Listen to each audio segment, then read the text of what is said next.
Adviento y Navidad. Para nosotros los creyentes del siglo XXI, el Adviento es un tiempo litúrgico de espera gozosa, preparación espiritual y de renovación de la esperanza en medio de un mundo que está súper acelerado y demasiado materialista. Su significado, sabéis bien que trasciende de la mera tradición navideña y podríamos enfocarlo como en tres dimensiones. Primero, Adviento es recordar la venida histórica de Jesús. Y es que el Adviento nos invita a meditar sobre el misterio de la encarnación, el momento en que Dios se hizo hombre y nació en Belén. Para nosotros los creyentes, esto refuerza la idea de un Dios cercano, que entra en la realidad humana, ofreciendo consuelo y paz frente a las dificultades que tiene la vida actual. Un segundo punto es preparar la venida de Jesús presente, en el presente. Más allá del aspecto histórico del Adviento, es una llamada a preparar nuestro corazón, preparar nuestra mente para recibir hoy a Jesús en nuestras vidas. Es un siglo el que vivimos marcado por el consumismo y las distracciones. Y este tiempo de Adviento puede regalarnos una pausa de reflexión, una oportunidad de conversión y de renovar nuestro compromiso cristiano a través de las prácticas comunes que hay en nuestra iglesia, que son la oración, la caridad y la penitencia. Y luego hay un aspecto muy importante que es esperar la segunda venida de Cristo, es decir, la dimensión escatológica del más allá. Y es que el Adviento tiene una fuerte dimensión de futuro, recordando la promesa del regreso de Cristo al final de los tiempos. Esta esperanza inquebrantable ilumina el camino del creyente de nosotros en el siglo XXI y nos recuerda que la historia humana tiene un propósito divino y que esto no es en vano, sino que se orienta hacia la aparición gloriosa de Jesucristo en la segunda venida. ¿Cómo podemos vivir el Adviento de hoy? Entonces, en la práctica, para nosotros, creyentes actuales, el Adviento tiene que significar o debe significar esperanza frente a la velocidad. Y es que yo creo que es un contrapunto a la inmediatez, al estrés de este siglo XXI. Un tiempo para cultivar la paciencia y la esperanza, que como dice Pablo, la esperanza no defrauda. Sí, esperanza frente a la velocidad. Por otra parte, es una conversión activa. Implica acciones concretas de amor, de servicio a los demás, buscando encarnar los valores del Evangelio en la vida diaria. Y en tercer lugar, pues es enfocarnos en lo esencial, porque nos ayuda este tiempo a discernir entre las celebraciones superficiales y el verdadero sentido de la Navidad. En resumen, el Adviento, para nosotros, creyentes de este siglo, es un tiempo dinámico, de preparación integral, pasado, presente y futuro, que renueva la fe, renueva la esperanza en la venida de Jesús y dando sentido y propósito a nuestro diario caminar. Si los personajes claves del Adviento, mencionaremos pues Isaías, María, José, Juan Bautista, pues son fundamentales en la lectura y la liturgia de este tiempo. Primero Isaías, el profeta cuyas escrituras, especialmente el libro de Isaías, se leen frecuentemente, ya que predijo la venida del Mesías y el establecimiento de ese reino de paz que venía a instaurar. Otro, Juan Bautista, descrito en los evangelios, pues es el precursor que preparó el camino de Jesús, llamando al pueblo, llamando al ser humano al arrepentimiento y al bautismo. Y por último están María y José.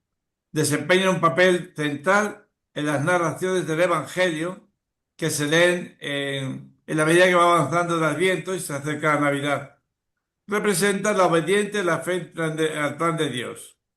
Estos personajes ayudan a los creyentes a reflexionar sobre la espera la preparación y la esperanza durante semanas previas a la celebración de la Natividad de Jesús. Vamos a comenzar entonces un poquito más ampliamente con Isaías.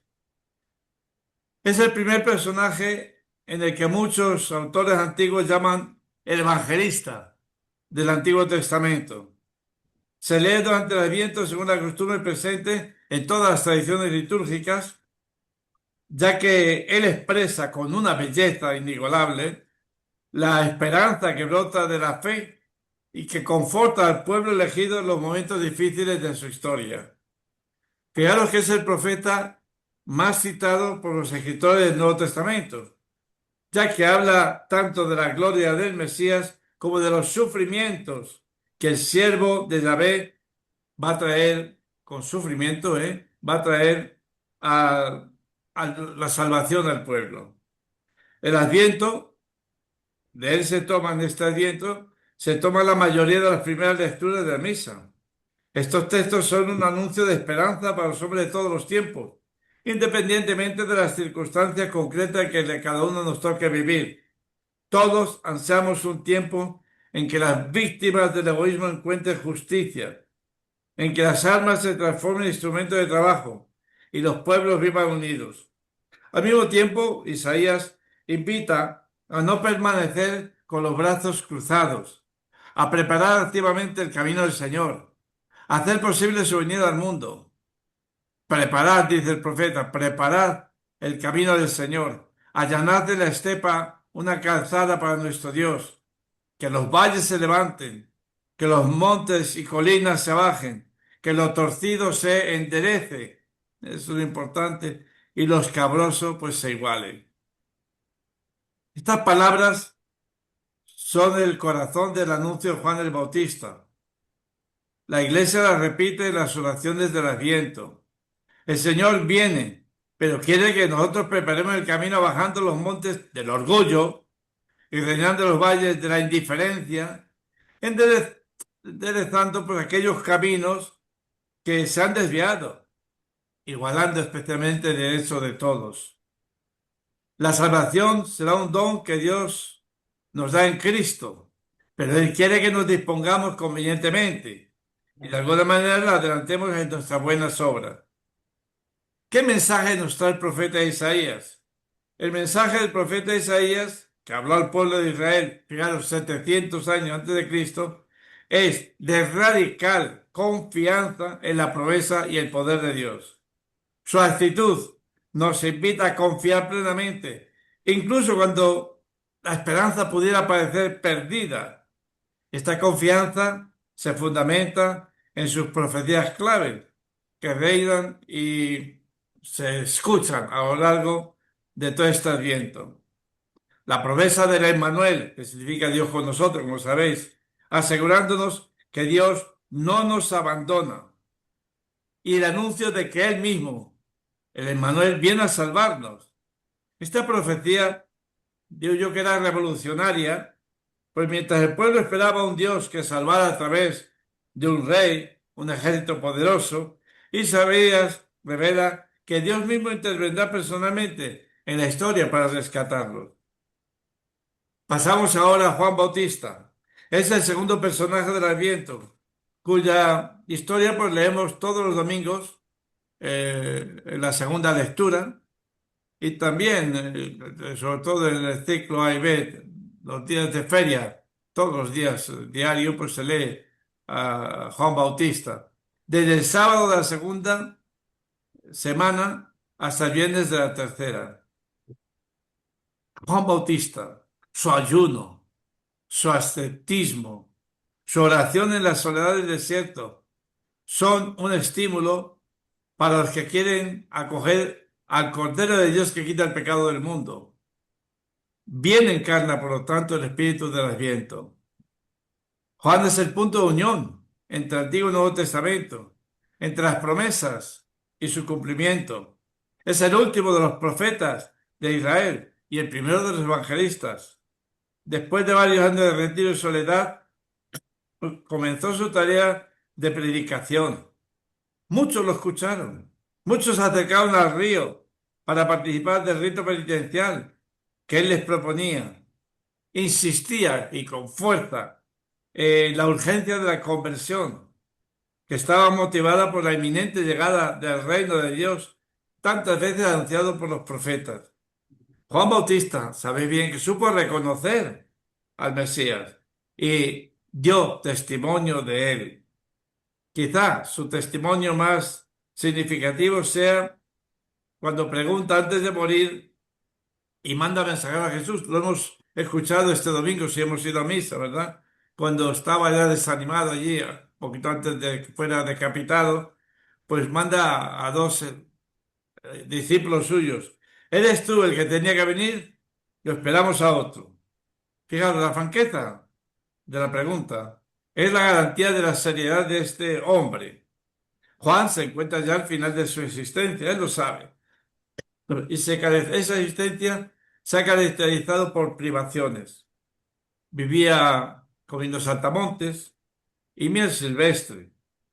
En el desierto, pues, este desierto no tiene nada que ver cuando hacemos las peregrinaciones a Tierra Santa o la idealización que hacemos de Juan el Bautista. Es un hombre austero, un hombre íntegro, un hombre penitente.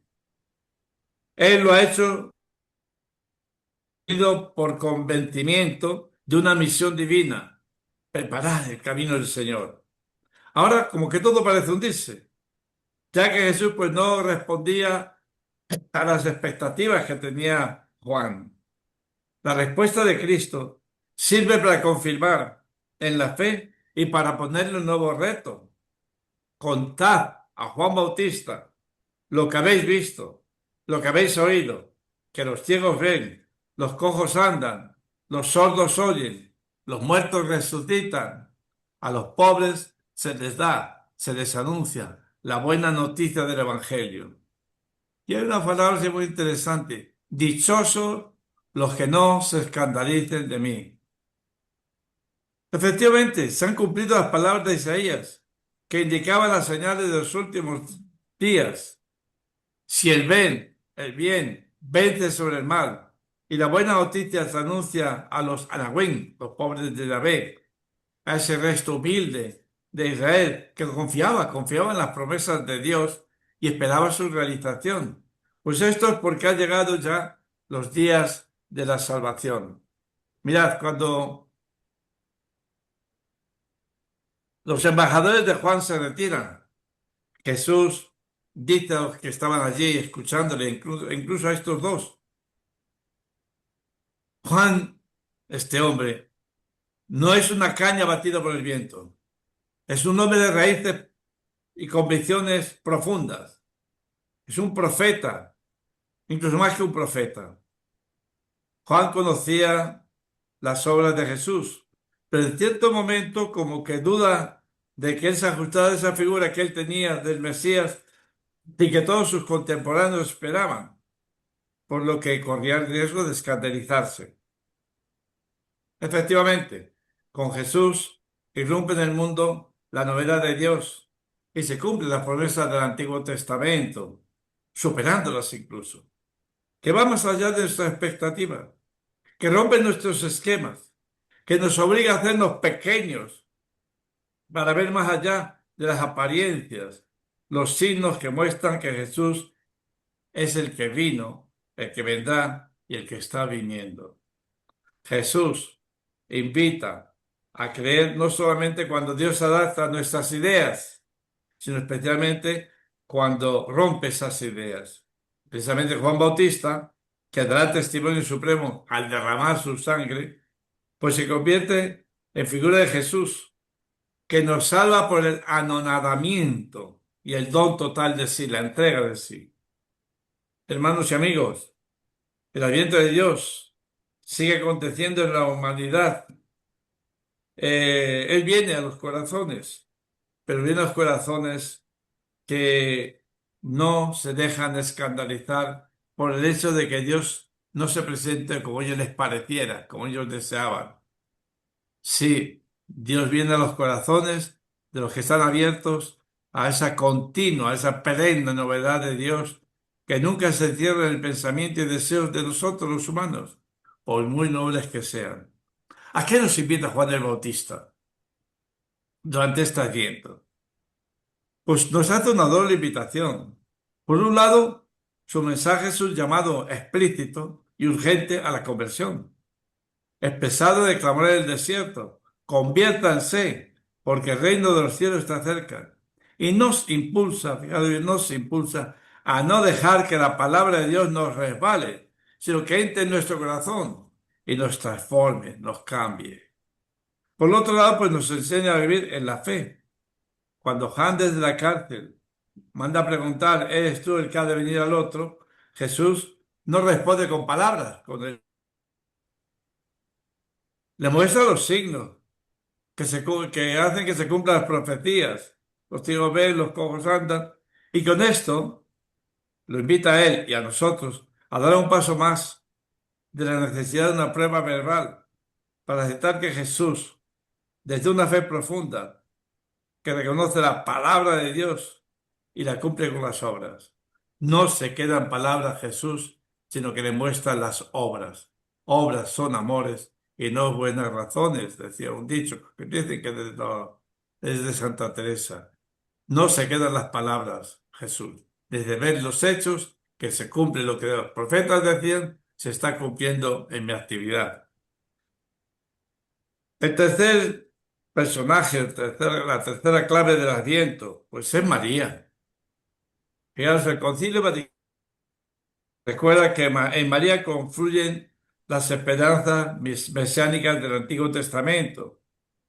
Dice así la Lumen Gentium: con ella, excelsa hija de Sión, tras larga espera de la promesa, se cumple la plenitud de los tiempos y se inaugura la nueva economía, cuando el Hijo de Dios asumió de ella la naturaleza humana para librar al hombre del pecado mediante los misterios de su carne.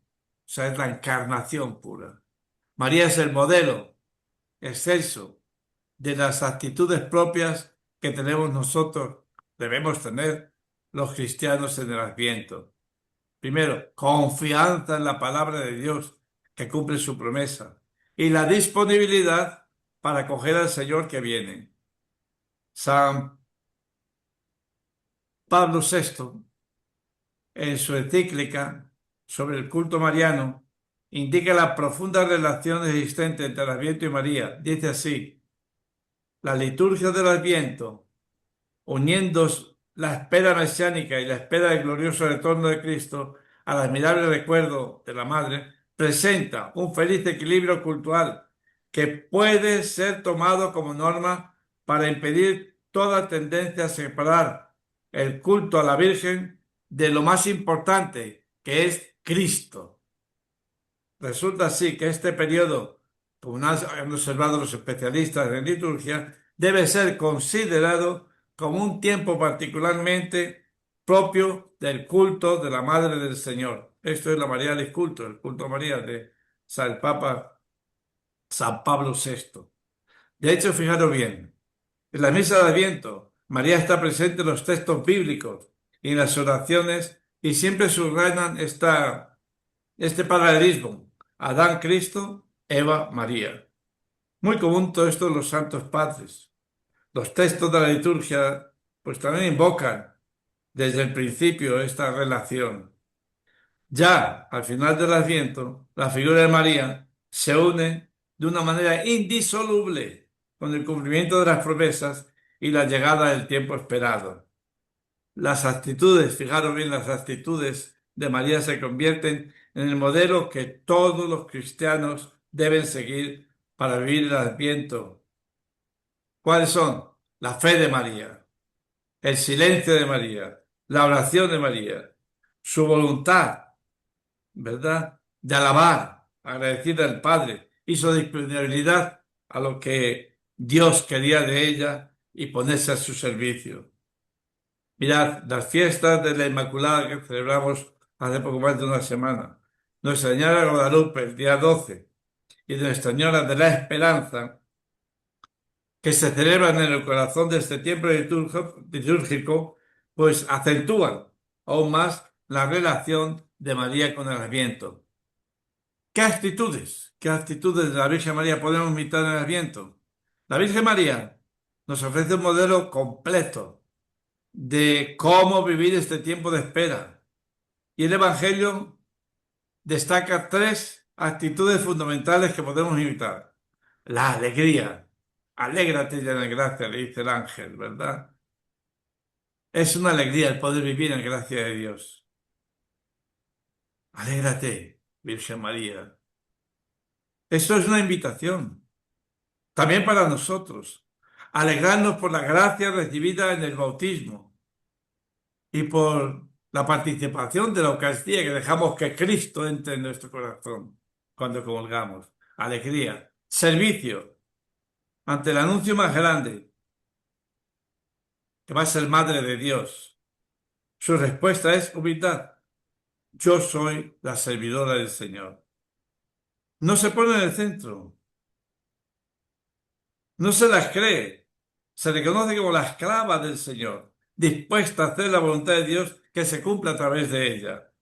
Disponibilidad, qué bueno es este don, ¿verdad? Este servicio, alegría, servicio y fe, y fe.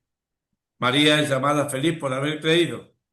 Su felicidad radica en su capacidad de confiar mente en que la palabra de Dios se cumplía en ella. Y no era fácil, ¿eh? Porque las cosas estaban bien complicadas, como vemos a través del Evangelio. Y nos enseña que la fe es clave para permitir que Dios obre maravillas, como la obró en María, que obre maravillas en ti y en todos nosotros. Y ya el cuarto personaje, que es muy querido, para mí por lo menos, es José, y para algunos más, como hay varios Josés en el grupo. Terminemos esta sección recordando a San José, especialmente presente en los evangelios en los días anteriores a la fiesta de Navidad. Dos aspectos hacen de San José uno de los personajes más importantes del Adviento y de toda la historia de la salvación, ¿eh? Su descendencia davídica, que se la transmite a Jesús, y su condición de hombre justo. Respecto a este punto, recordemos que José pertenece a la estirpe de David. En cuanto Jesús es legalmente el hijo de José, puede reclamar para sí el título mesiánico de hijo de David, dando así cumplimiento en su persona a las promesas hechas a sus antepasados. Mantendré el linaje salido de ti y consolidaré tu reino.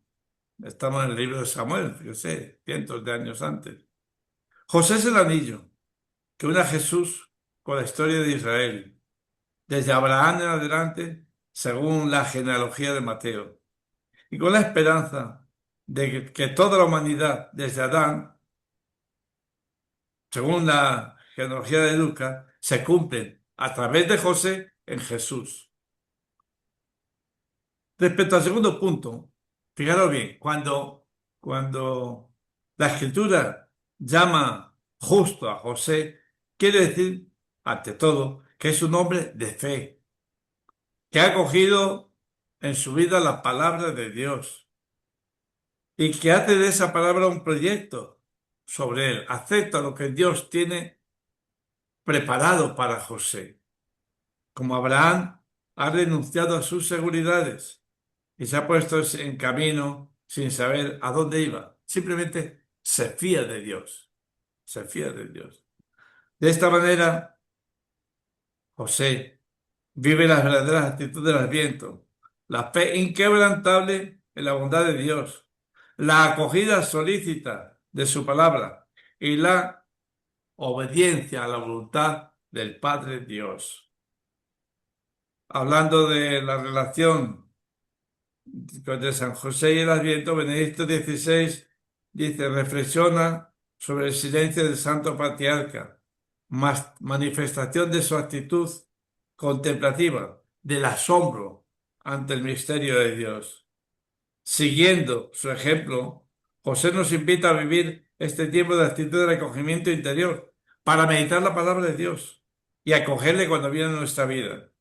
El silencio de José, sigue diciendo Benedicto XVI, no se manifiesta en un vacío interior, sino en la plenitud de la fe que lleva en su corazón y que guía todos sus pensamientos y todos sus actos. Un silencio, gracias al cual José, y muy unida a María, guarda la palabra de Dios, conocida a través de las Escrituras, y la confronta constantemente, continuamente, con los evangelios, con la vida de Jesús. Sí, el silencio, dice Benedicto XVI, el silencio es tejido de oración constante, oración de bendición del Señor, de adoración a su santísima voluntad, de confianza sin reserva en su providencia. Bien, ¿cuál es la lección de San José para nuestras vidas? San José es el modelo por excelencia a la docilidad frente al plan de Dios. Él tenía sus propios planes de vida, pero el Señor se los cambia. La gran lección de San José es su respuesta. No se quejó, ni hizo grandes aspavientos, sino que desde el silencio y lo cotidiano aceptó y cumplió la voluntad divina revelada en un sueño. Nos enseña a acoger los planes de Dios, aunque nos descoloquen, y a cumplir nuestra misión con fidelidad, convirtiéndonos, como Él, en custodio del Redentor en nuestra vida diaria. Bien, segundo punto va a ser más cortito, vamos a reducirlo, es la Navidad es vista tanto como una historia interesante con raíces paganas y evolución cultural, pero también como un acontecimiento clave en la historia de la humanidad. Todo depende de la perspectiva religiosa, histórica o secular que se adopte. Significado religioso e impacto espiritual. Para los cristianos, para ti, para mí, la Navidad, que conmemora el nacimiento de Jesucristo, es el acontecimiento más trascendental de la historia humana. Es un momento para reflexionar sobre el amor de Dios, la esperanza y la salvación, considerando a Jesús como el Salvador y el Hijo de Dios. Fundamento de la fe. Es el significado religioso. El nacimiento de Jesús en Belén es el pilar central de la fe cristiana que ha influido y sigue influyendo en la vida y en los valores de millones de personas a lo largo de los siglos. Y la Navidad significa renovación y valores. Es un tiempo de renovar la fe, amar a los demás, enfocarse en los valores como la paz, la alegría y la espiritualidad, más allá de los obsequios materiales. Claro que ha habido una evolución histórica y cultural. Desde la perspectiva histórica, la celebración de Navidad pues tiene orígenes complejos y se ha secularizado y se ha desnaturalizado bastante con el tiempo. Recordad que la fiesta de la Navidad, 24 de diciembre, 25, tiene orígenes paganos romanos. O sea, Jesucristo nació un día, pero la Iglesia Católica instituyó la celebración el 25 de diciembre, en tiempos del Imperio Romano, para superponerse a las festividades paganas como los Saturnales, principalmente la celebración del Sol Invicto, que marcaba el solsticio de invierno. A punto, vamos a estar ya. Claro que ha habido mucha influencia cultural que ha durado a lo largo de los siglos. A lo largo de la Edad Media y la Edad Moderna, la Navidad se consolidó como una fiesta importante asociada a los eventos festivos, intercambio de regalos, celebraciones que han ido moldeando pues tradiciones, especialmente la tradición occidental. Ahora viene la secularización moderna.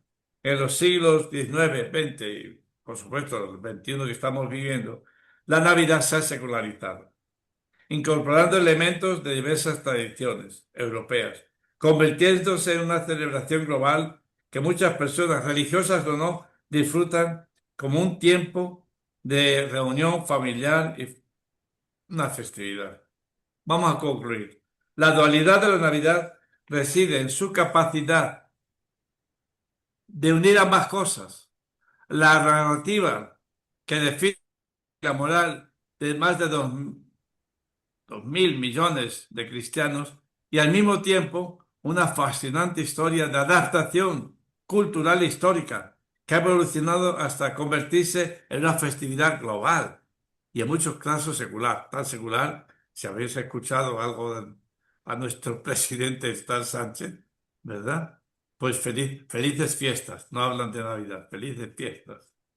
La posibilidad de una Navidad sin Jesús depende de si se considera la festividad desde una perspectiva puramente religiosa o desde una perspectiva cultural secular. Perspectiva religiosa. Desde un punto de vista cristiano, Navidad es intrínsecamente, como hemos dicho, la celebración del nacimiento de Jesucristo. Por lo que una Navidad sin Jesús se considera por definición una fiesta, pero no es la Navidad. Para los creyentes, todos los demás elementos, regalos, árboles, comidas, pues son accesorios al núcleo del festejo, el mensaje de salvación y el nacimiento de Dios hecho hombre. Esa es la clave. Ahora, luego está la perspectiva cultural secular, y que es interesante también, no vamos a despreciarlo. En la sociedad moderna, la Navidad se ha hecho, pues se ha universalizado, y eso sí, se ha laicizado en gran medida, permitiendo que personas, recordad el año pasado cuando hablamos de las Navidades, que lo celebraron hasta en la India o en el Japón, pero no solo los cristianos de allí, sino toda la gente, lo celebran como una gran fiesta universal. Y en este contexto, la Navidad, quiero rescatar los valores que puede tener desde esa perspectiva, no de fe, sino de fiesta universal, ¿verdad? Tiene un significado, creo que interesante. Valores fundamentales, pues fomentan la paz, la buena voluntad, la generosidad de compartir, y es un tiempo de familia. Los elementos como el árbol de Navidad, que dice que tiene elementos paganos, dice que no. Papá Noel, que dicen en el fondo está San Nicolás. El intercambio de regalos, que remonta a las familias romanas de Saturnales, las comidas especiales y las decoraciones, se han convertido en tradiciones culturales que no requieren ningún compromiso religioso. Pero eso sí, son fiestas de unión y alegría. Muchas personas no religiosas celebran la Navidad, como les digo, como una oportunidad para reunirse con los seres queridos, recordar a los ausentes, disfrutar de un periodo de alegría y descanso en pleno invierno. En resumen, aunque el origen y el nombre de la festividad son religiosos, sus elementos culturales y su significado laico o secular permite que se celebre ampliamente sin enfoque de la figura de Jesús. La desnaturalización de la Navidad es un término comúnmente utilizado para describir la progresiva secularización y comercialización de la festividad que relega a un segundo plano el núcleo del relato cristiano del nacimiento de Jesús en favor de los elementos modernos y universales. Pues de esto se incluyen varios aspectos. El enfoque comercial. La Navidad, sabéis bien que se convierte principalmente en una temporada alta de compras, regalos, ofertas y consumo. Secularización. Se adoptan símbolos y tradiciones, como el Papá Noel, los árboles de Navidad, las luces decorativas, que aunque tienen origen diverso, pues adquieren un significado cultural no necesariamente religioso. Y la universalización. La festividad se celebra como un momento de reunión familiar, paz, generosidad, vacaciones, valores que son compartidos, como les he dicho ya, por creyentes y no creyentes. Como resultado, la celebración se transforma en una fiesta eminentemente religiosa a un evento cultural, social y global, que tiene valores, pero que se aleja bastante de lo que realmente es la Navidad, el nacimiento de Jesús, nuestro Señor y Salvador, el Hijo de Dios hecho hombre, para darnos vida, vida abundante y vida eterna, que es a lo que nos llama, y vendrá la segunda venida para juzgar a vivos y muertos, como decimos en el credo. Bien, a ver, ¿qué tenemos, ponemos en común unos y otros?